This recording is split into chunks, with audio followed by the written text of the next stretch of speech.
Guys, gumagawa po ako ng champurrado. Ayan, hinalo ko po yung malagkit, half malagkit at saka half bigas. Ayan, at saka yung pure chocolate, yung from the cacao.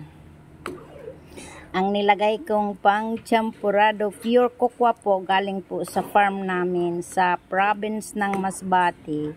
Dinala ko po dito sa Malaysia. At mamaya po ay gagawa ako ng dark chocolate.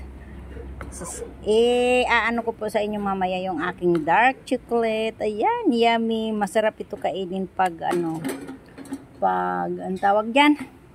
Pag malamig na. Ayun, pag malamig na guys, para siya ng ice cream. Ice cream champurrado. Yummy, may pang merienda ka na, may pang almusal ka na. O, di ba? Parang ang masarap itong tanghalian eh. O, marami po sa aming probinsya ng puno ng kakao. Kaya, ayan. Bastante po kami sa kakao.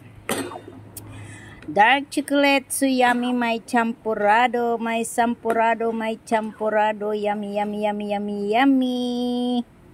Nilagay ko po dito yung sugar, ay yung bilog na brown sugar. Ayan. Luto na po, luto na, luto na.